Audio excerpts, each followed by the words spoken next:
Today we are going to start part 4 of the consignment accounting, and this is going to be the last part wherein you will find a lot of sums regarding the normal and abnormal loss.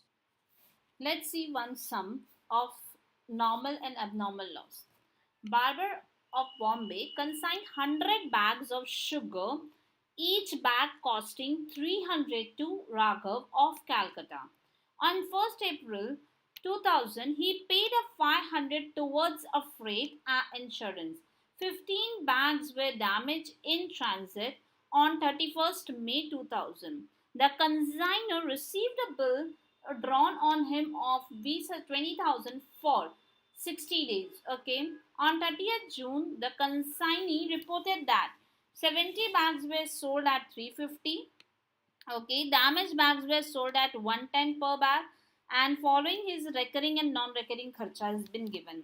Now, agent is entitled to the commission of 10% on the sale proceed all of all the goods excepting damaged goods. So we need not to pay commission on the damaged goods. Now, Mr. Raghav remits the balance by bank draft on 30th June. No portion of expenses incurred by the agent, that is consignee, is attributable to the damaged bag. They have already written that we have to follow. Prepare the consignment account and the consignee account in the books of Barber. Barber is the person consignor. तो उसके book में हमें consignment account बनाना है and consignee account. Chalo, we'll start with the very simple method as usual.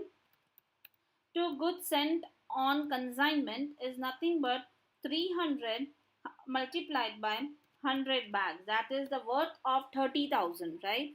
Then he has done the expenses consignor. So he has done by bank, and you can write it over here. Expenses of consignor, right? So amount is just rupees 500. We have done this part. हाँ, 15 bag Vij in transit, उसके लिए हम पूरा working note करेंगे, but we have also to write down the advance given in the form of bill receivable by consignee. तो यहाँ पर entry क्या आएगी? Bills receivable account to Raghav's account. तो यहाँ पर मैं एंट्री पास करूंगी to B R account. That is nothing but 20,000 का उसने बिल्स दिया था. नाउ सेल की एंट्री पास करेंगे by who is this person? consignee Raghav account. तो आप मैं इसमें यहाँ लिखूंगी सेल. पर अगर आपको पता है तो he is doing normal sale and abnormal sale. तो नॉर्मल सेल की एंट्री क्या रहेगी? He has sold 70 bags multiplied by how much is the amount? 70 bags multiplied by 350. And abnormal sale की एंट्री क्या रहेगी? एबनॉर्मल सेल की entry रहेगी he has sold at 15 bags at rupees 110. So finally sale will be 70 multiplied by 350, right? That is 24,500, which will be counted as normal sale, and abnormal sale will be 15 bags multiplied by 110 price. That is 1,650 ka abnormal sale. Raghav has made this sale. So here we have to write to consignment account, normal sale, abnormal sale, and normal sale will be 24,500 and 1650 is a abnormal sale. इसकी भी posting हो गई. Now we have to do the posting of the खर्चा of consignee. तो what I right? Raghav, और यहाँ लिख दो एक्सपेंसेस, राइट? मैं डायरेक्टली टोटल यहाँ कर रही हूँ 700, नहीं तो आप बाइफर्केट भी करोगे. 1000 प्लस 300, सो 2000 का खर्चा, and that also be to return over the consignee के अकाउंट में as a consignment account. Amount will be 2000. आप बाइफर्केशन भी इसका लिखोगे. ऑल आर डन, बट यहाँ पर अभी हमें कमीशन देना है एंड देन हमें एबनॉर्मल लॉस के ऊपर वर्क करना है. तो commission will be again Raghav, but expenses नहीं है यहाँ पर. यहाँ लिखूंगी मैं COMM, कमीशन. एंड अगेन यहाँ पर बाय कंसाइनमेंट अकाउंट है, राइट? पर यहाँ पर मैं बेटर रहेगा मैं यहाँ कमीशन वर्ड यूज कर लूँ. Then commission will be you have already said that is a 10% on normal sale. तो नॉर्मल सेल आपको पता है कितना हुआ है, 24,500 का मल्टीप्लाइड bye 10%. 10%. So 2450 and here also 2450. देखो यहाँ तक की एंट्री जब हमको समझ में आती है तो इतनी तो पोस्ट कर ही दो, उसके बाद ही प्रॉब्लम स्टार्ट होगा ना, लेकिन आप पूरा सम तो नहीं छोड़ सकते हो. तो चलो अब हम वर्किंग नोट करेंगे. वर्किंग नोट 1 के हिसाब से calculation for abnormal loss. Abnormal loss calculation, ठीक है. सबसे पहले उसकी कॉस्ट क्या थी, 15 बैग की कॉस्ट क्या थी भाई, 15 bag multiplied by 300, right, is a 4,500 cost. अच्छा, अभी आपको ये पता है मैं क्या करवाती हूँ यहाँ पर आपको प्रोपोर्शनेट खर्चा ऑफ कंजाइनर, बिकॉज कंजाइनी का हमें ऐड नहीं करना है, कंजाइनर का ऐड करना है. तो एक्सपेंसेस ऑफ कंजाइनर, राइट. अब कैसे निकालोगे इसको भी आप, प्रोपोर्शनेट एक्सपेंसेस ऑफ कंजाइनर. तो उसने 500 रुपया खर्चा किया 100 बैग्स की तरफ, राइट. 100 बैग्स के लिए उसने 500 रुपीज खर्चा किया.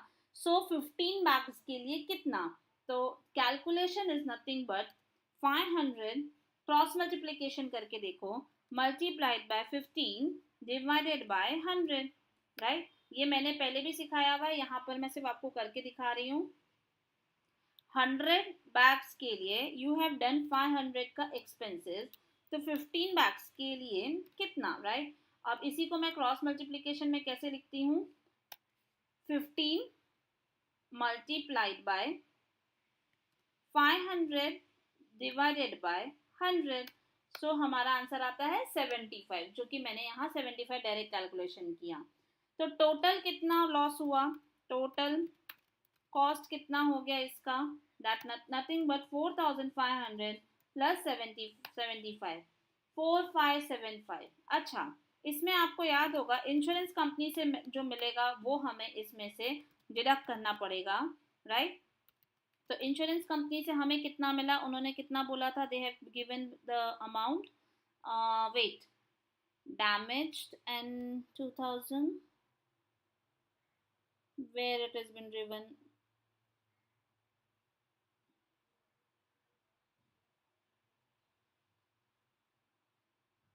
no it's not here insurance company से, बट बेसिकली हमें अमाउंट मिलता है इस केस में 1,000 रुपीज. ओके ओके, सी इसमें यहाँ पर आपको इंश्योरेंस कंपनी से 1,000 रुपीज का अमाउंट रिम्बर्स होता है. The line is been not written, but आप इसमें एक बार ऐड कर लेना, the amount of 1,000 has been also be included. तो इंश्योरेंस कंपनी से, ठीक है, ये पॉइंट आप ध्यान रखना, it is not written in the question, but ये 1,000 का इंश्योरेंस कंपनी से अमाउंट मिलता है. I am not getting, we have missed the while in typing, no worries. तो 1,000 से अगर हमें मिलता है तो हमारा नेट लॉस कितना होगा, नहीं this is gross loss, net loss क्यों नहीं मैं बोल रही हूँ इस चीज को. तो हमारा लॉस होगा 4,575 में से हमें 1,000 रुपीज इंश्योरेंस कंपनी से मिलता है, तो 3,575 का लॉस है. बट हमारा सेल भी तो प्रोसीड हुआ है, इसमें सेल प्रोसीड हुआ है 1,650. सो नेट लॉस हमें कितना हुआ, जो कि हमारा P&L अकाउंट में जाएगा, that is nothing but 3,575 minus 1,650, 1,925 का लॉस P&L अकाउंट में बुक होगा. So how we will write this, देखो सेल आपने यहाँ लिख दिया, now I am writing by यहाँ पर इंश्योरेंस कंपनी, जो हमें इंश्योरेंस कंपनी से मिलने वाला है. तो मैं यहाँ एक और वर्ड लिख सकती हूँ, बैंक लिखूंगी और ब्रैकेट में इंश्योरेंस कंपनी लिखूंगी, ठीक है. Point to be noted, we have missed that insurance company का 1,000 अमाउंट.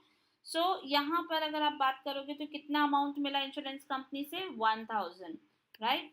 और जो बचा हुआ हमारा चला गया, that is the P&L account में जो जाएगा वो कितना जाएगा, P&L अकाउंट में कितना जाएगा, 1,925 डन.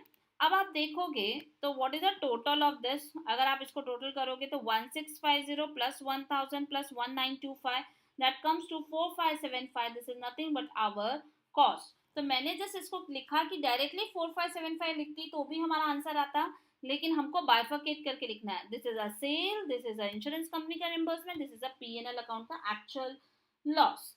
That's it. ये मेरा वर्किंग नोट था. For what this working note I have made for the purpose only for the purpose of calculation of abnormal loss. ठीक है. अब हम इसी को थोड़ा सा हमें वर्किंग नोट बनाना पड़ेगा. Just a minute. इसे हमें बनाना पड़ेगा for calculation of working note number 2, calculation of closing stock. ठीक है. क्लोजिंग स्टॉक के ऊपर हम कैलकुलेशन करने जाएंगे. तो what is the calculation? Cost क्या है क्लोजिंग स्टॉक का? तो आपको पता है 100 के बैग्स में से 15 माइनस हो जाएगा. तो हमारे पास कितना अमाउंट बचा है? देखो 100 बैग्स पड़े हैं, 100 बैग्स भेजा था, उसमें से नॉर्मल लॉस हो गया 15, उसमें से आपका सेल हो गया 70, तो बैलेंस कितना हुआ? 15 बैग्स क्लोजिंग स्टॉक में पड़े हैं. राइट.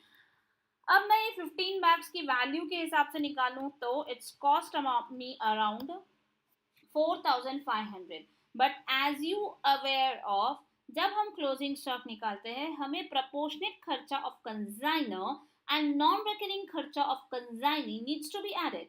सो मैं ऐड कर रही हूँ कंसाइनर का खर्चा. ठीक है. कंसाइनर का खर्चा वही रहेगा जो पहले मैंने आपको यहाँ सिखाया था. 100 बैग में 500 रुपए किया, ये भी 15 बैग है, जो सेम है, 15 बैग दोनों में था ना, इसीलिए हमारे लिए आंसर क्या रहेगा इस केस में भी सेम रहेगा 75. बट कंसाइनी का क्या खर्चा रहेगा? कंसाइनी का क्या? Don't look into my spelling, just focus into the calculation. Then what is the consignee का खर्चा? कंसाइनी का खर्चा हम देखे जाएंगे godown rent, this is a recurring खर्चा. What is a carriage out, this is recurring खर्चा. क्लियरिंग चार्जेस, जो गोडाउन मतलब जो सामान कंसाइनर बेचता है उसको क्लियर करवा के उसे लाना पड़ता है, तो कंसाइनी का खर्चा 1000 रुपीज है. अब मुझे लेकिन 15 बैग्स के लिए लेना है. उसने खर्चा कितना किया? 85 बैग्स के लिए उसने क्लियर करवाया, क्योंकि बाकी 15 तो एबनॉर्मल हो गए थे तो उस पर नहीं होगा. तो 85 बैग्स के लिए हम उसने खर्चा किया 1000, तो 15 बैग के लिए उसने कितना किया होगा? That comes to 176 rupees. Right. तो हमें टोटल मिल जाएगा. टोटल कॉस्ट क्या रहेगा? 4500 प्लस कंसाइनर का खर्चा प्लस प्रोपोर्शनेट खर्चा of consignee, that comes to 4751. तो मैं यहाँ लिख दूंगी by closing stock, consignment stock, जो भी लिखना है लिख सकती हूँ, दैट कम्स टू 4751. डन. और ये account I have already made. Clear हो गया आप लोगों को? अब मुझे एक और पॉइंट आप लोगों को बताना है, कमीशन. अगर आप यहाँ देखोगे तो यहाँ से हमें क्लियरली समझ में आ रहा है we are making loss when we are consigning goods to this person. Calcutta में तो लॉस कितना हो रहा है वो भी देख लो. -33826. सो 1124 का loss we are incurring in the case when we are consigning to Calcutta. Right. अभी हम ये भी देख लेते हैं कि इसमें बैलेंस कितना आ रहा है, because he has to send a bank draft. So total is 26150 minus 24450. Finally 1700 रुपए का बैंक ड्राफ्ट कंसाइनर को सेंड करेगा. I hope it is very clear. आपको हर बार एक ही कॉन्सेप्ट पे ध्यान देना है. एबनॉर्मल लॉस में आपको कंसाइनी का खर्चा नहीं लिया जैसे मैंने, और क्लोजिंग स्टॉक में लिया लेकिन नॉन रिकरिंग लिया. Done.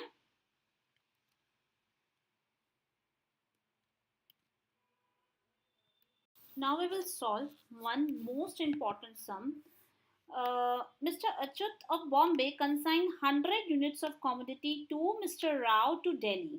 The goods are invoiced at 150 as to yield a profit of 50% on cost. मतलब ये invoice price में already हमारा profit margin added है 50% on cost. Mr. Achyut incurred 1000 on freight and insurance. Mr. Rao incurred, Rao मतलब consignee, 500 रुपया खर्चा किया, then 800 on rent. Right. Before 31st March December 2006 he sold 50 units for cash 160 per unit, 20 units for 175 on credit. तो cash sale and credit sale भी यहाँ हुआ. He retained the commission of 1% and 5% of Del Crede commission arrangement and remitted the balance on December 31st 2006. तो यहाँ पर clear है कि debtor भी है, क्रेडिट सेल भी है और डेल क्रेडे कमीशन भी इन्वॉल्व है.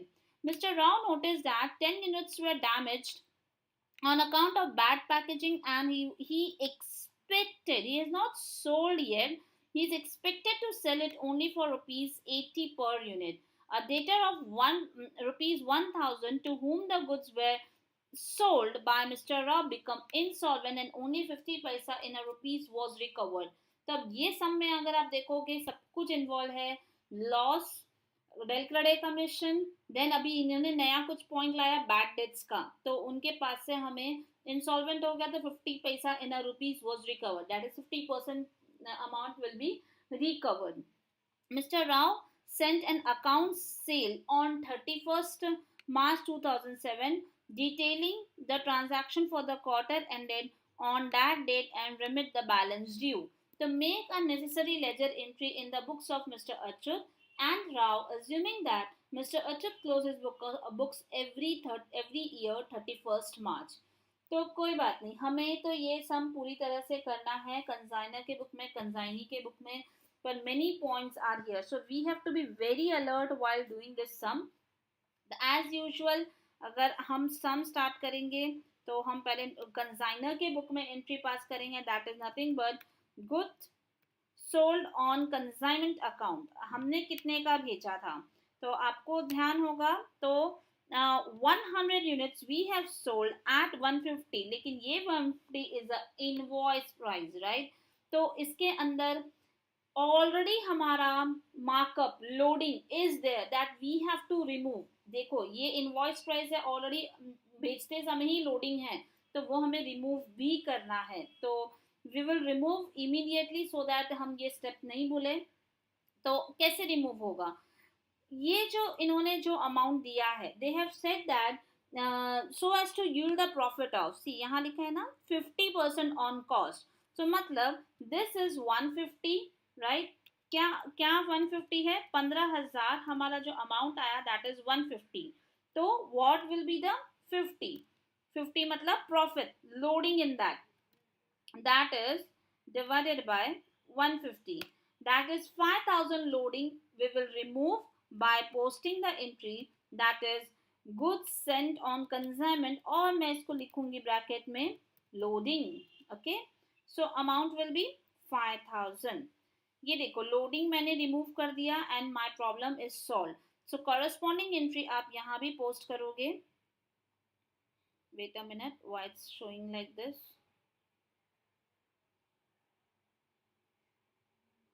राइट, अब मैं इसकी कॉरेस्पॉन्डिंग एंट्री मैं यहाँ भी पोस्ट कर दूँ.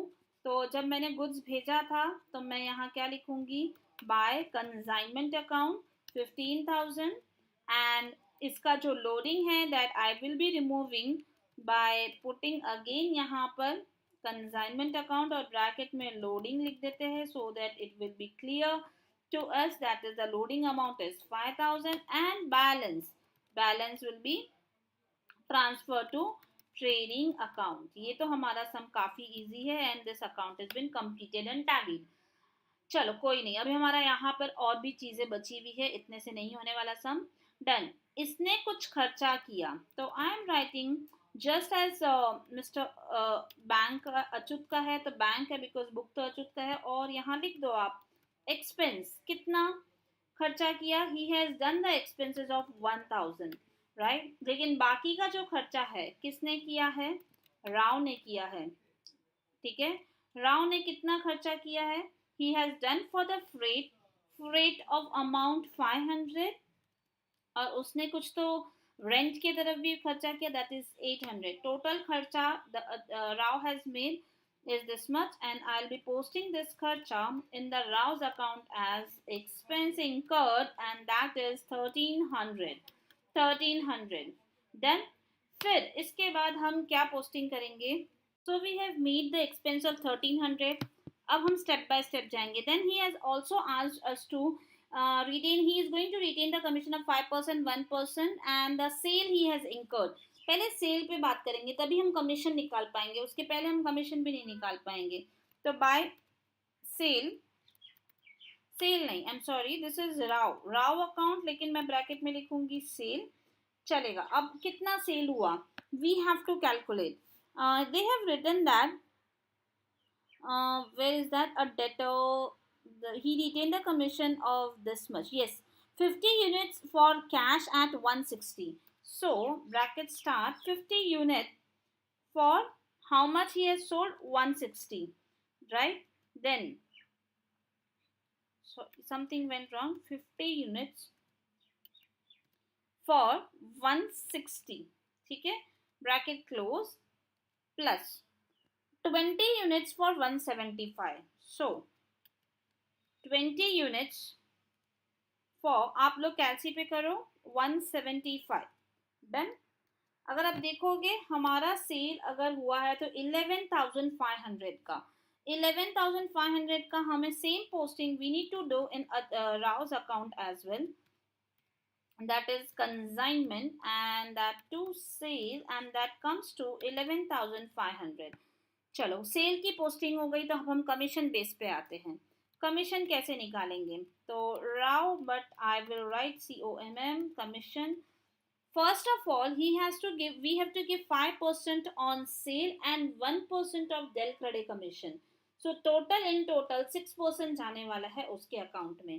तो what I'll do, this multiplied by 6%, 690 rupees as a commission, and also I need to write over here क्या रहेगा, by consignment, लेकिन हमें लिखना पड़ेगा कमीशन, राइट। अब ये कमीशन जब हम पोस्टिंग करेंगे इसके बुक्स अकाउंट में, that will be nothing but 690 total में पोस्टिंग करेंगे, डन। चलो काफी सारी चीजें सॉर्ट आउट हो गई है, सेल की एंट्री हो गई, कमीशन की एंट्री हो गई।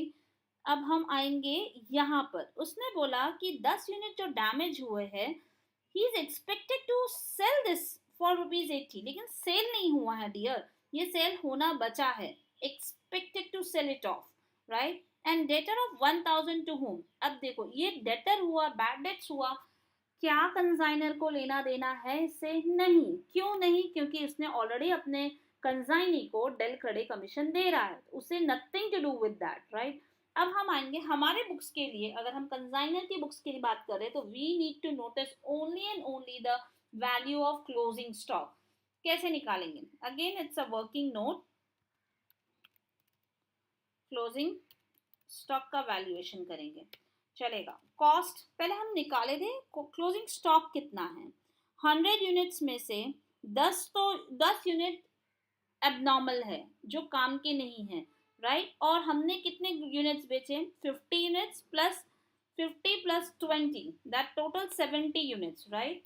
तो अगर आप देखोगे तो 100 में से 70 सोल्ड ऑफ हो गए, और 10 यूनिट्स अभी हमारे काम के नहीं है, वो एबनॉर्मल है, लेकिन उसे भी शो करना पड़ेगा। तो 20 यूनिट्स की कॉस्टिंग हमारा नॉर्मल क्लोजिंग स्टॉक है, I am telling this is a normal, क्योंकि वो सब अच्छा है। तो उसका कितना है, 20 मल्टीप्लाइड बाय कितना, 150 पर यूनिट, इनवॉइस प्राइस पे निकाल रही, क्योंकि इसकी स्टॉक रिजर्व मैं बाद में एलिमिनेट करूंगी, इसके ऊपर लोडिंग है, 150 के ऊपर लोडिंग है, वो मैं बाद में एलिमिनेट करूंगी। तो 150 एंड प्रपोर्शनेट खर्चा ऑफ कंसाइनम, राइट, कंसाइनर का प्रपोर्शनेट खर्चा। तो अगेन कितना खर्चा किया था उसने, कंसाइनर ने और कंसाइनी ने, एंड कंसाइनी ने भी जो किया, दैट विल बी अगेन। और नॉन रिकरिंग एक्सपेंसेस कौन से हैं वो देख लेते हैं। So he has done the 1500, rent तो लेना ही नहीं है, तो 1500 का खर्चा हुआ है।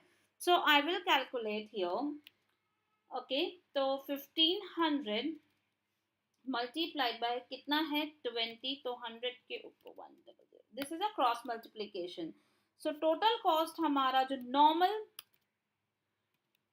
टोटल नॉर्मल क्लोजिंग स्टॉक, ठीक है, कितना है, 3300, ठीक है। तो हमारा टोटल नॉर्मल क्लोजिंग स्टॉक मैं यहाँ लिखूंगी, लेकिन इसमें से अभी मैंने रिजर्व्स नहीं निकाला है, ठीक है, मैं निकालूंगी। तो यहाँ लिखती हूँ क्लोजिंग स्टॉक, दैट इज, सबसे पहले मैं लिखूंगी नॉर्मल, ताकि क्लियर रहे कि नॉर्मल स्टॉक कितने हैं, दैट इज 3300। ठीक है, अब हम इसके ऊपर क्या निकालने वाले हैं, स्टॉक रिजर्व 20 यूनिट्स के ऊपर ओनली। तो आप ऐसे भी निकाल सकते हो, 150 3000, राइट। तो 50 का कितना, दैट 50 इज अ प्रॉफिट, जो बस मैंने 3000 इसलिए बिकॉज कॉस्ट है, इसमें हमको खर्चा थोड़ी ना ऐड करना पड़ता है स्टॉक रिजर्व निकालने के लिए, थोड़ा ध्यान रखना। तो यहाँ पर मैं वर्ड लिख रही हूँ stock reserve, right, closing stock पे जो रहता है, एंड दैट कम्स टू 1000। तो ये हमारा अगेन एक वर्किंग नोट बन जाता है। 1000 हो गया। अब मैं एबनॉर्मल स्टॉक की बात करेंगे। एबनॉर्मल स्टॉक का कॉस्ट क्या है? एबनॉर्मल स्टॉक का कॉस्ट हमारे लिए जो 10 यूनिट्स को लेकर बात करेंगे, लेकिन अब थोड़ा सा ध्यान रखना, अब हमें ये स्टॉक की वैल्यू जो मार्केट में बेचने वाले हम उसको, वो 80 है, ना कि 150 है। तो आपको भी मना, valuation will be always at cost और net realisable value whichever is less. ठीक है, ये कॉन्सेप्ट मैंने आपको बताया हुआ है। अब यहाँ पर मैं अगर इसी स्टॉक की वैल्यू में जो हमारे पास 10 है, 10 डैमेज गुड्स है, 10 यूनिट्स है, अगर मैं उसको 150 से वैल्यू करूं और क्लोजिंग स्टॉक बढ़ा चढ़ा के दिखाऊं, मतलब अननेसेसरी हाइक करके दिखाऊं, तो it will be wrong, because closing stock की वैल्यू जितना ज्यादा आएगी वैसे ही प्रॉफिट हमारा ज्यादा दिखेगा। सो हमारा थियरी क्या बोलता है कि always value the stock closing stock at cost और net realisable value whichever is less. तो हमारे केस में cost is 150, net realizable value is 80, उसमें से whichever is we have to value the stock accordingly. So I am going to value this closing stock at only 80 multiplied by 10 units, that comes to 800. But मैंने एक और word use किया जो आप लोगों ने ध्यान दिया होगा, the word says net realisable value. Net realisable value मतलब मुझे 800 रुपया नहीं मिलने वाला है, एक्चुअली मुझे उसमें से जो खर्चा है कमीशन वो भी लेस करना पड़ेगा, तभी मुझे पता चलेगा मुझे एक्चुअली कंसाइनर को पॉकेट में कितना पैसा मिलेगा। So I need to deduct commission from this, commission, क्योंकि सेल करने का कमीशन तो जाने ही वाला है।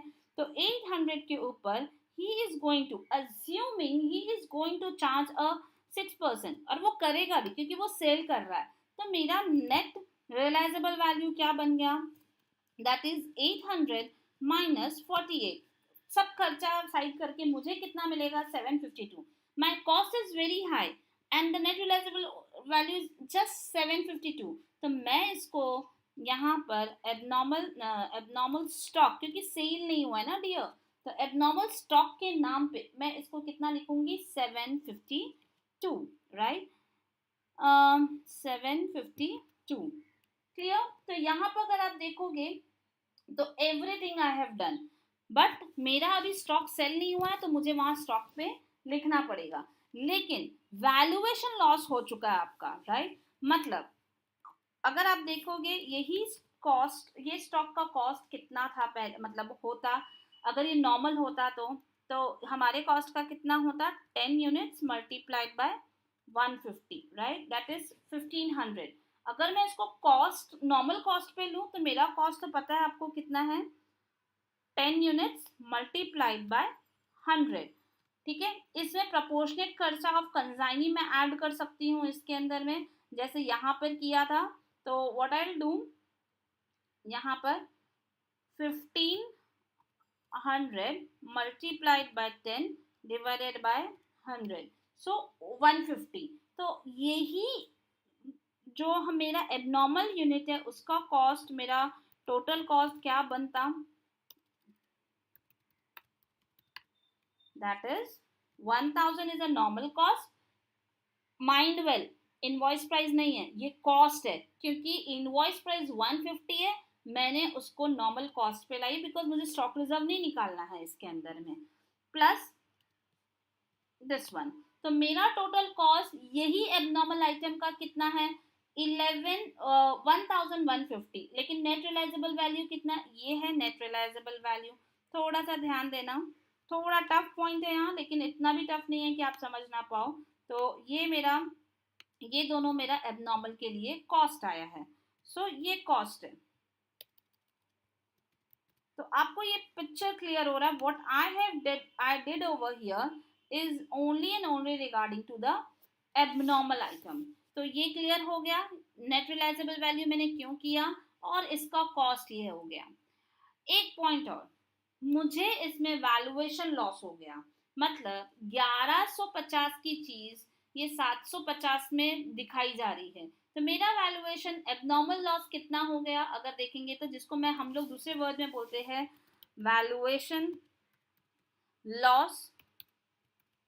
वैल्यूएशन लॉस और दूसरा वर्ड हम यूज करते हैं इसके लिए, दैट इज एबनॉर्मल लॉस. ठीक है, कितना हो गया, that is 11,150 minus 752, that is 398 rupees का मेरा लॉस हो गया. एंड दैट इज, हम उसको कहाँ बुक करते हैं, आपको बार बार बताइए एबनॉर्मल लॉस का पूरा बुक कहाँ होता है. 398 I am going to book into the P&L account. बहुत सिंपल है, कोई भी टेंशन नहीं. देखो अगर आपको यहाँ क्लियर हो गया है कॉन्सेप्ट तो यू आर डन. नाउ मैंने आपका सेल्स दिखा दिया, मैंने कंसाइनमेंट लोडिंग यहाँ पर लिखा था ना 5000, ये चला गया, 5000 लिख दिया. मैंने कमीशंस कर दिया, आपको क्लोजिंग स्टॉक दिखा दिया. Now I need to calculate, ये देखो यहाँ पर मैं प्रॉफिट और लॉस निकाल रही हूँ, माइनस 18,990. तो मुझे प्रॉफिट कितना हुआ 1960, जो कि मेरा P&L अकाउंट में ट्रांसफर हो जाएगा. अगर आप देखोगे गुड्स सेंट टू कंसाइनमेंट टाली है, अब मुझे सिर्फ जो टाली करना है that is the consignment consignee account. Consignee account में कुछ भी नहीं करना, जस्ट मुझे इसका बैंक एंट्री लिखनी है, बैंक से वो दे रहा है पैसा. So what will be the amount? This minus 1990. Done. 9510 will be received from the consignee. बस आपको थोड़ा सा ये नया कॉन्सेप्ट पे बहुत अच्छा ध्यान देना है. ये कॉन्सेप्ट अगर समझ में आ गया, this is only regarding abnormal item और it's not yet sold out, right. चलेगा. अब हम जा रहे हैं किसके बुक्स में, कंसाइनी. कंसाइनी के बुक में तो काफी इजी एंट्री है, बस एक नया पॉइंट है कि इसमें डेटर भी आ रहा है और हमें लॉस भी हो रहा है. So first I will book all the entries.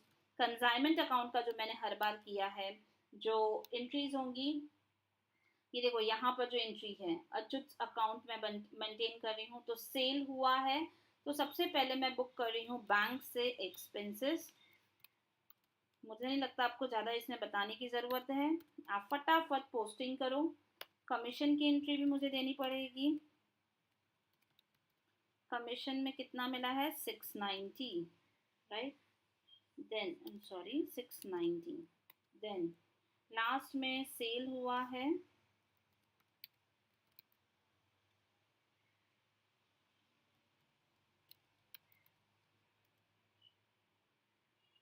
अच्छा बहुत अच्छे से देखना है. यहाँ पर मैं सेल को कंबाइन नहीं कर रही हूँ, मैं यहाँ लिखूंगी कैश सेल और जो नीचे लिखूंगी वहां मैं क्रेडिट सेल लिखूंगी. लेकिन कैसे लिखूंगी, क्योंकि ये मेरे लिए डेटर भी है और क्योंकि उसका बैड डेट्स होने वाला, दोनों सेल में अलग अलग लिखने वाली हूँ. तो what we have sold 50 unit for cash, ठीक है. तो 50 कितने का बेचा था 160 का, तो multiplied by 160, that is 8000. And debtor को हमने कितना भेजा 20 एट 175, तो 20 एट 175 और 3500. तो अब डेटर अकाउंट क्या एंट्री होगी, बाय, सॉरी ये यहाँ पर आएगा ना, डेटर क्रेडिट डेबिट होगा अच्युत अकाउंट, क्योंकि ये अच्युत अकाउंट से रहेगा 3500. ओके. तो ये देखो मैंने डेटर को इसीलिए अलग किया है क्योंकि अभी इसमें बैड डेट्स होने वाला है और कमीशन उसी चीज के लिए मुझे मिल रहा है. तो credit sale and cash cell कभी भी अलग अलग दिखाना. एंड फाइनली जो भी उसे बैंक ड्राफ्ट देना है वो इस तरीके से दे देगा, राइट. कितना This will be 11,500 minus 1, sorry, 11,500 minus 1990, in short 9510। ये देखो, ये दोनों आपको समझ में आ रहा है, बस मैंने यहाँ सेल दोनों ऐड करके लिखा, मैंने इधर में बाइफरकेट करके लिखा। अब आ जाओ डेटर में। डेटर बोलता है कि भाई हम तुमको इतना नहीं दे पाएंगे, ठीक है। So he is going to pay only the amount. So where what it is written, हाँ, so a debtor of 1000 to whom the goods were sold by Mr. Rao।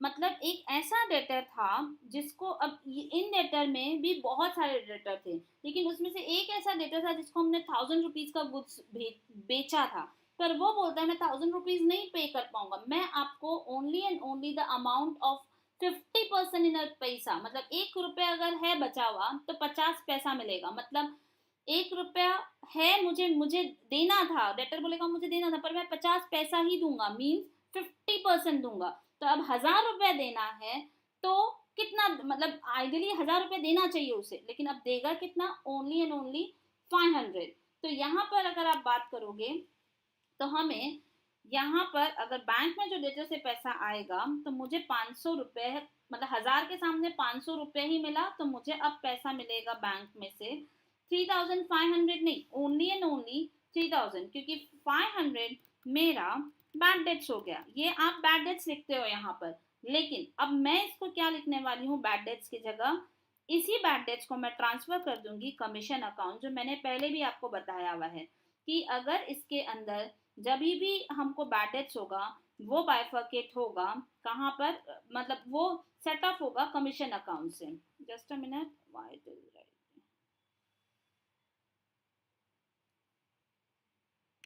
हाँ।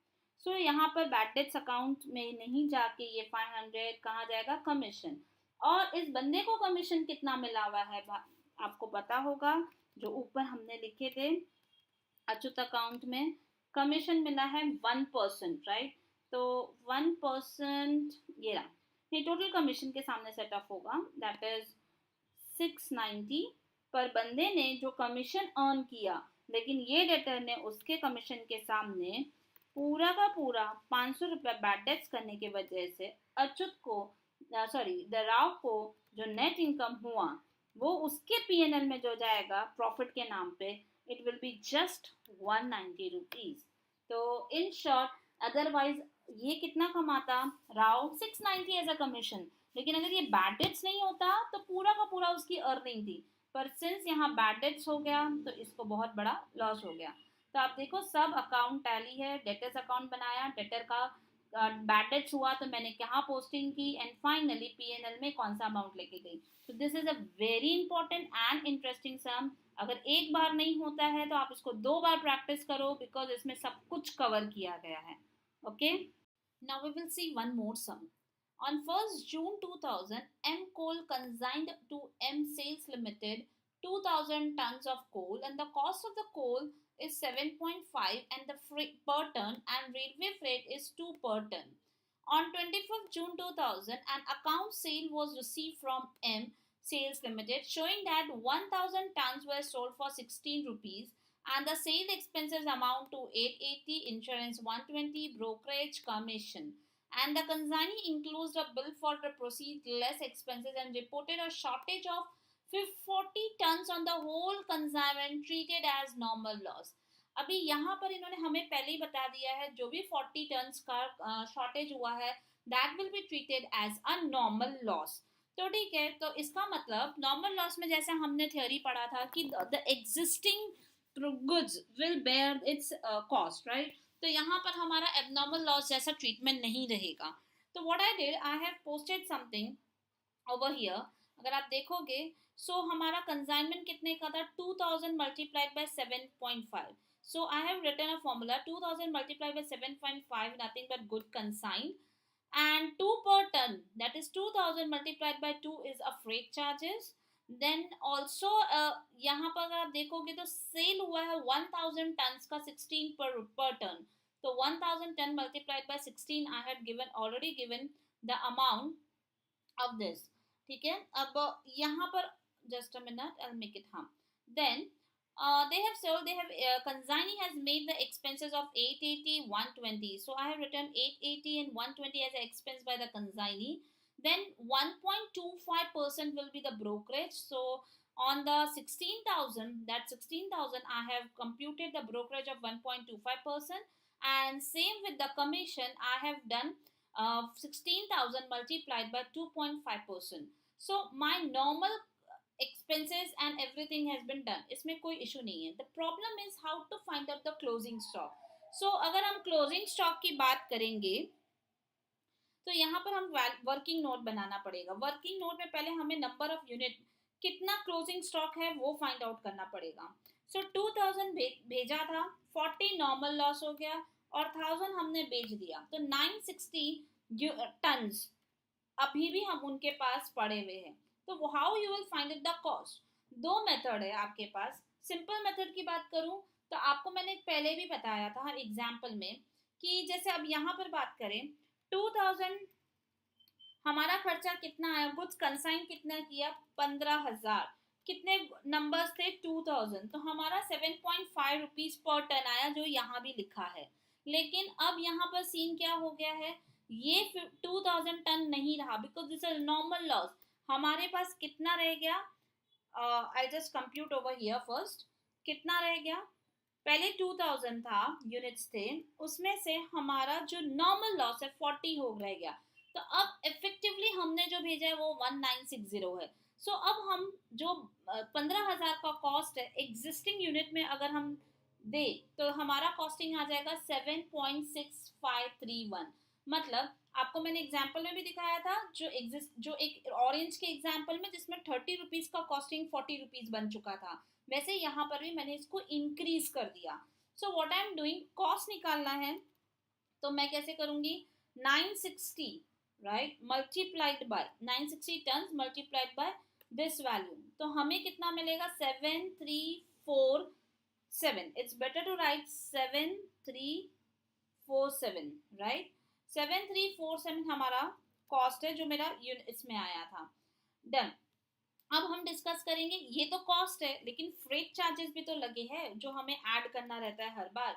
सो फ्रेट चार्जेस कैसे निकालोगे, सेम तरीके से, क्योंकि आपने जो freight charges किए थे एक्सपेंस वो कितने यूनिट्स के लिए किए, तो 1960 के लिए फ्रेट चार्जेस आपने 4000 खर्चा किया था, तो 960 के लिए कितना, ये वैसे भी निकाल सकते थे आप. तो 960 के लिए multiplied by this, just a minute, this amount multiplied by this divided by 1960. So हमारा फ्रेट चार्जेस जो एलोकेट होगा will be 1959. डन. और अब आपका टोटल कॉस्ट, बिकॉज इसमें और रेकरिंग हमारा खर्चा नहीं है, तो इसमें आपका टोटल कॉस्ट बनेगा this plus this, that is 9360. और मैं इसको बाय कंसाइनमेंट स्टॉक करके लिख सकती हूँ या बाय स्टॉक करके लिखूंगी. What is the amount 9360. दूसरा वे भी मैं आपको बता देती हूँ, ये तो मेरा मेथोडोलॉजी था जिसमें पूरा एक्सप्लेनेशन मिलता है. दूसरा कुछ भी नहीं करना था, आपने टोटल खर्चा कितना किया 19,000 का, तो कितने यूनिट पे किया, आइडियली आपने पहले 2000 यूनिट के ऊपर 19,000 का खर्चा किया था टोटल कॉस्ट राइट. तो 960 के ऊपर कितना, ये हम आराम से निकाल सकते थे. पर the point to be noted over, ये अब ये हमारा 2000 नहीं रह गया, ये हमारा 1960 रह गया है बिकॉज उसमें 40 क्वांटिटी चला गया है. तो बस इससे भी आपका आंसर डायरेक्टली मिल जाएगा. बट मुझे आपको दोनों मेथड बताना था. देखो 9306 यहाँ पर भी 93, तो आप दोनों भी कर सकते हो, लेकिन आपको क्लियर होना चाहिए कि नॉर्मल लॉस का एलोकेशन कैसे हो रहा है. And now I can able to find out the profit और लॉस फ्रॉम दिस कंसाइनमेंट. ये जो कंसाइनमेंट किया क्या मुझे प्रॉफिटेबल है, यस. 4706 रुपीज से ये मेरा प्रॉफिटेबल वेंचर रहा, मतलब कंसाइनमेंट रहा. ठीक है, तो this is very easy. But आपको दोनों मेथड मैंने आपको बताया है. ट्राई टू अंडरस्टैंड कि कॉन्सेप्ट क्या है, क्योंकि सम्स कैसे भी आ सकते हैं, पर your concept should be very clear. Now this is going to be the very important sum. where normal and abnormal loss occur, but different time, right? At different point of time. So Swastik Oil Mills Bombay consigned 10,000 kgs of coconut oil to Das of Calcutta on 1st April. The cost of oil was 2 per kg, and the Swastik Oil Mills paid 5,000 as a freight and insurance, right? During the transit, देखो 250 kg were accidentally destroyed, which for which the insurance company paid directly to the consigner 415 full settlement. ये बन गया आपका abnormal loss, ठीक है? ये थोड़ा सा ध्यान रखना. तो in this case first we have met with the abnormal loss. Das took delivery of the consignment on 10th April, and Das reported a sale of 7,500 kgs of sold at 3 per kg. Expenses उसने बताया है regarding godown rent 200 rupees, advertisement 1,000, and on the salesman salaries 2,000. Das is entitled to commission of this plus 1.5% del crede commission. Okay. A party who had brought 1,000 kgs was unable to bring only 80% of the amount dues. ठीक है, ये तो आपको थोड़ा सा idea हो गया होगा जब हमने पिछला सम किया होगा. Das reported a loss of 100 kg due to the leakage in godown and is treated as normal. So यहाँ पर अगर आप देखोगे पहले एबनॉर्मल लॉस हुआ है यहाँ पर और यहाँ पर अब नॉर्मल लॉस हुआ है. Assuming that Das pay the dues bank account, show the account in the book of both the parties. चलो इजी है, जहां पर हमें एबनॉर्मल नॉर्मल पे वर्क करना है वो हमारा कैलकुलेशन स्टार्ट हो जाएगा. सो नॉर्मल पोस्टिंग करना स्टार्ट करेंगे. That is 2 goods sent on consignment basis. Amount is nothing but 10,000 multiplied by 10,000 kg multiplied by 2, right? That is 20,000. And Swastik paid 5,000. So मैं ज़्यादा नरेशन नहीं लिख रही हूँ, जस्ट अमाउंट लिख रही हूँ. 5,000 हमारा फ्रेट का खर्चा हुआ है. देन इन ट्रांसिट 250 kg, हमें इसका कैलकुलेशन करना है. Also we need to report the sale. Sale कितना हुआ है, सॉरी सेल यहाँ आएगा टू कंसाइनमेंट अकाउंट. कितना सेल हुआ है, that is 7,500 kg multiplied by 3 rupees के हिसाब से सेल हुआ है. दैट इज 22,500 का sale. And expenses is return again I will write 22,500 का सेल. सो बाय दास लिख देती हूँ मैं, बेटर है यहाँ पर बैंक लिखकर फ्रेट लिख देती हूँ. देन यहाँ पर मैं टू दास करके उसके एक्सपेंसेस को मैं लिखती हूँ कितना. He has paid amount 200 for the rent, plus he has paid 1,000 for advertisement, plus 2,000 for salesman, right? And that comes to 3,200. Now I have to calculate the commission of Das. तो मैं इसको अलग से लिखना, I'm sorry, so I have to write to Das COMM commission. अभी देखो यहाँ पर कमीशन टोटल उन्होंने जो दिया है अलग अलग दिया 3 एंड प्लस 1.5% फॉर डेयर करें, मतलब 4.5. डायरेक्टली अगर मैं इसके ऊपर मल्टीप्लाइड बाय 4.5% करती हूँ, so likewise commission comes to something is in round figure. I have to write 1013 right. Right, done. तो मेरा कमीशन भी पूरा आ गया 1013 का कमीशन. नाउ अब व्हाट द पार्टी, ये सब डेल क्रेडिट दिया है तो ये पूरा का पूरा कंसाइनी की बुक में आएगा, हमें कुछ लेना देना नहीं है. We need to just report the abnormal loss, और ये खर्चा एज इट इज यहाँ पर भी रिपोर्ट होगा बाय कंसाइनमेंट अकाउंट करके. दोनों खर्चा मैं एक साथ लिख दे रही हूँ 3,200 with along with commission. Done. तो ये भी मैंने यहाँ रिपोर्ट कर दिया. कंसाइनमेंट में जब मैंने सेंड किया तो ये 20,000, आपको पता है यहाँ पर क्या लिखना है कंसाइनमेंट, और यहाँ क्या लिखना है ये भी आपको पता है ट्रेडिंग, राइट. तो मैं यहाँ लिख दूंगी 20,000. This account is also closed.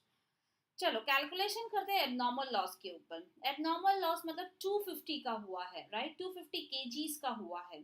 So cost क्या है इसका 250 kgs का, तो आप डायरेक्टली कैलकुलेट भी कर सकते हो, नहीं तो प्रोपोर्शनेट भी कर सकते हो. So I will do one thing.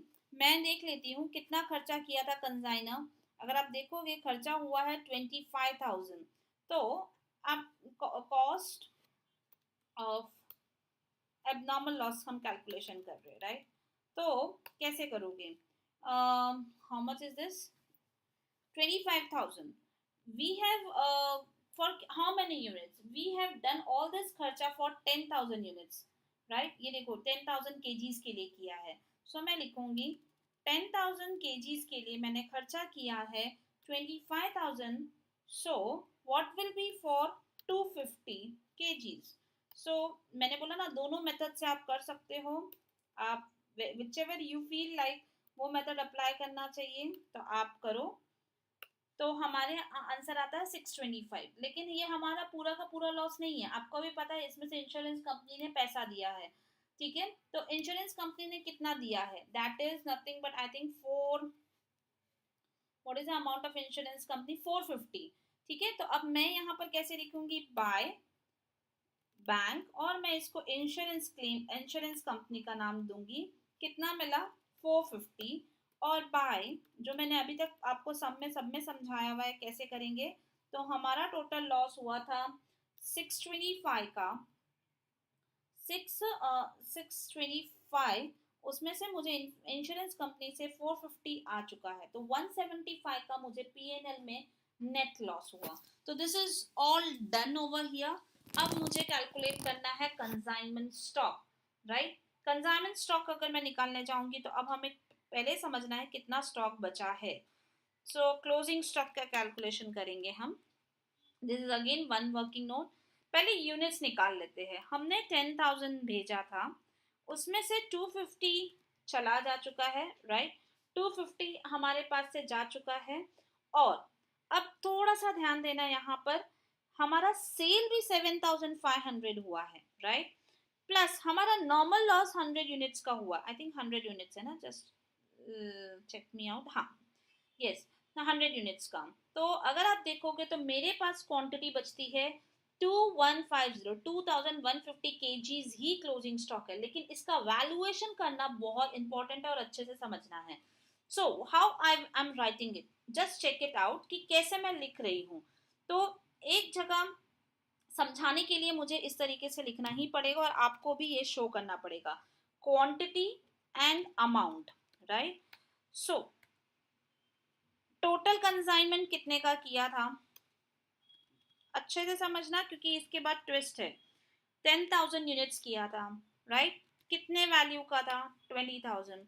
क्या हमने इसके अंदर कुछ ऐड किया? यस, ऐड किया.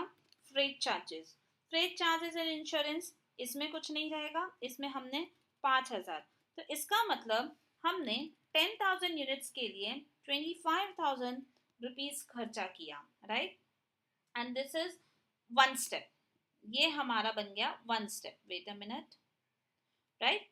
अब इसके अंदर हमें ये देखना है एबनॉर्मल लॉस हुआ है. तो यहाँ पर हमारी क्वांटिटी, याद रखना ये एबनॉर्मल लॉस है, इट्स नॉट नॉर्मल. तो यहाँ पर एबनॉर्मल लॉस की यूनिट भी माइनस होगी क्योंकि कम हो गई है, और उसका कॉरस्पॉन्डिंग खर्चा भी माइनस होगा जो लॉस हुआ है, जो हमारा 625 रुपीज है. 450 हालांकि हमें मिल गया बाद में, लेकिन एक्चुअल लॉस का रिकवरी कितना हुआ, मतलब कितने का कम हुआ. हम जनरली नॉर्मल में लेस नहीं करते, ये हम जीरो रखते हैं, इसमें कुछ भी नहीं रखते. लेकिन एबनॉर्मल हुआ है इसीलिए हमको यहाँ पर उतना रिलेवेंट कॉस्ट वहां से हटाना पड़ेगा.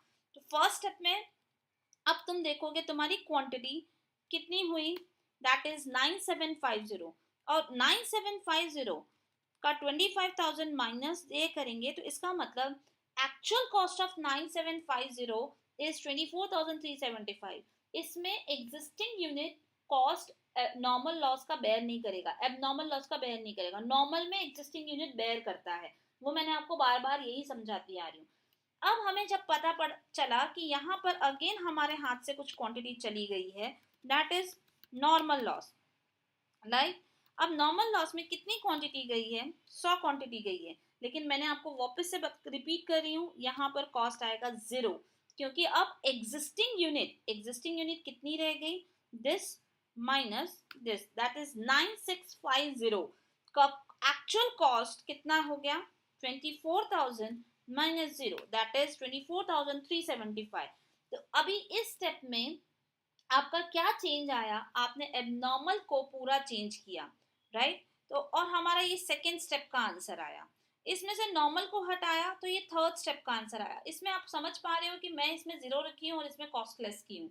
तो अब हमें समझ में आ गया कि 9650 का कॉस्टिंग 24,375 है, तो हमारा क्लोजिंग स्टॉक 2150 है, उसका क्या कॉस्टिंग होगा, तो this multiplied by this divided by this, that is 5430, that is 31। तो हमारा क्लोजिंग स्टॉक रहेगा बाय स्टॉक कंसाइनमेंट स्टॉक बोलकर, that is 5431। And you can easily check, यहाँ पर इस कंसाइनमेंट में हमें लॉस हो रहा है। How much is the loss, this minus 28556, that is 657 rupees का हमें पूरे कंसाइनमेंट में लॉस हुआ। Point to be noted is this part, आपको ये अच्छे से समझना है कि मैंने इसका कॉस्टिंग लेस किया है यहाँ पर, राइट। बट अगर हम यहाँ पर देखेंगे तो यहाँ मैंने जीरो लेस किया है, ठीक है। तो एग्जिस्टिंग यूनिट बेयर करेगा कौन, जब नॉर्मल लॉस होगा, एबनॉर्मल लॉस में नहीं बेयर करता है। तो this is what I have posted, I have done. चलो अब हम कंजाइनी में आएंगे। Consignee is again very easy, कोई टेंशन नहीं, इसमें आप जस्ट पोस्टिंग करते जाओगे। मैं एक काम करती हूँ, टू कैश और बैंक जो भी लिखना है मैं वहां लिख देती हूँ, 4213 टोटल खर्चा लिख दिया मैंने यहाँ पर, कमीशन एंड ऑल खर्चा you must be aware of. यहाँ पर मैं सेल्स भी बुक कर देती हूँ। तो सेल्स कितना है हमारे केस में, 22,500 का सेल्स है। और जो भी बैंक ड्राफ्ट है, हाँ इसमें भी मैंने ये टैली नहीं किया, I just make it, bank draft कितने का देगा, अपना खर्चा लेस करके दिस माइनस 4213, डन। तो 18,287, और same thing I will be getting here also, to bank करके कंसाइनर करके 18,287। So this all is tallied, ये खत्म हो गया। अब यहाँ पर आपको भी पता है कमीशन, डेल क्रेडिट कमीशन दोनों मिल रहा है, तो दोनों पॉइंट है, आप कमीशन को अलग लिख दो, डेल क्रेडिट को अलग लिख दो, बैड डेट डेल क्रेडिट में अलॉट कर दो। तो जो मैंने पहले भी बताया था, दोनों कमीशन ऐड करके आप फाइनल वैसे भी कर सकते हो, लेकिन अगर आपको यहाँ समझना है तो ये कैसे होगा, तो पहले हम लिख देते हैं कितना कमीशन मिला उसको। The commission in del credit is he has received 1.5%, तो 22,500 का मल्टीप्लाइड बाय 1.5%, राइट। तो amount is 33, so I will make it, sorry 338 कर देती हूँ मैं, डन। इसको इसका कमीशन मिला, राइट। और इसने इन्होंने यहाँ पर दिया था जिनको 1000 kgs का गुड सेल किया था, उसके केस में यहाँ पर उसको लॉस हो गया। कितने का लॉस हो गया, 80% is not going to give. एक बार देख लेते हैं कितना है, 80% of amount due from him. तो उसने सेल किया था 1000 मल्टीप्लाइड बाय 3 रुपीज में, राइट। तो व्हाट आई विल डू, कैसे निकालेंगे, 1000 मल्टीप्लाइड बाय 3, राइट। तो आइडियली 3000 का सेल हुआ था, तो 3000 का 80%, he is not supposed to give, no something went wrong, bad debts कितने का हुआ है, the party who bought 1000 kg, right, was unable to pay, I'm sorry, it's able to pay, so it's going to be 20%, sorry, I have read it wrongly, that is 600। तो अगर आप देखोगे del credit के लिए 338 rupees लिया, लेकिन bad debt ज्यादा का हो गया, तो यहाँ पर इसको पूरा का पूरा लॉस हो गया, कितने अमाउंट का, 600 माइनस 338। सो इन शॉर्ट अगर आप देखोगे तो ये इसका लॉस हो गया है, दैट इज 262 रुपीज का, डन। तो दिस इज ऑल डन। और वैसे यहाँ पर भी कमीशन आप आराम से निकाल सकते हो, that is in regard to 3%। So the sum is very easy. The only concept here is to understand this important point over here. ठीक है? One more point I want to discuss over here. In this sum, what we have seen that abnormal loss has occurred first, right? In first instance, abnormal loss हुआ, उसके बाद normal loss हुआ. तो आपने ये देखा कि abnormal loss का जो cost है वो बाकी quantity bear नहीं कर रहे, but here the normal loss के quantity bear कर रहे. But had it been the case, like if the I will change the instance of the occurrence of these loss, right? तो मैं कैसे इसको कर पाऊंगी. So in this case I am just giving you one scenario कि यही चीज अगर फर्स्ट इंस्टेंस में मुझे नॉर्मल लॉस होता, राइट, एंड नॉर्मल लॉस आपका कितना क्वांटिटी का है, 100. ये हम बाद में डिस्कस करेंगे क्या होगा. एंड सेकेंड इंस्टेंस में अगर ये मेरा नॉर्मल लॉस एबनॉर्मल लॉस होता तो ये कितना हुआ था, 250, और इसकी वैल्यू अभी हमारे पास नहीं है. And we also need to find out the value for closing stock. This is the closing stock की वैल्यू, राइट. तो अब मैं आपको बता रही हूँ कि ये देखो 25,000, मैंने क्या बोला, एबनॉर्मल लॉस में कभी भी कोई कॉस्ट नहीं आएगा, नॉर्मल बाकी यूनिट बेयर करेंगे. सो आप देखो 9,900 का कॉस्ट बन गया 25,000. अब हो गया हमारा एबनॉर्मल लॉस. अब एबनॉर्मल लॉस जब हुआ तो हमारा कैलकुलेशन विल वर्क अकॉर्डिंगली. कैसे वर्क करेगा इस केस में हमारा calculation? So I'll just write it down the formula over here. 25,000 multiplied by 250 divided by 9,900. That comes to 632. I'll directly write 632, right? तो आप देखोगे तो what is the my cost? That is 9,650. Focus here.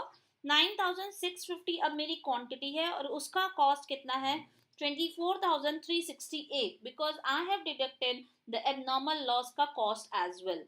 तो अब मेरे पास जो units है, ideally इस यूनिट की वैल्यू इतनी होनी चाहिए. तो 2150 की वैल्यू कितनी होगी यहाँ पर? So I have done cross multiplication over here as well. And इस केस में यहाँ पर हमारा 2430 आया था, यहाँ पर समथिंग लाइक दैट 5430, और यहाँ पर भी अमाउंट क्लोजिंग स्टॉक का यही आया है. So not a major difference, but आपको ये समझना है कौन से इंस्टेंस में आपका चेंज हो रहा है वैल्यू. यहाँ 31 है और यहाँ 29 है, दैट्स इट. तो ये दोनों इंस्टेंस आपको समझना है, how to work and which unit will bear the cost. ये एक इंस्टेंस है जिसमें मैंने आपको बताया कि कौन सी क्वांटिटी में पहले कौन सा अकर हो रहा है एबनॉर्मल लॉस, और ये एक इंस्टेंस है जिसमें ये मैंने ये आपको बताया कि कौन से इसके अंदर लाइक पहले नॉर्मल हो रहा है फिर एबनॉर्मल हो रहा है. तो दोनों टाइप के सम अगर आपको आएंगे तो you have to be very clear how the costing of closing stock should be find out. Done. I think this chapter is over, and you will be able to solve a lot of sum, and if any doubts then we will have a doubt session as well. Thank you very much.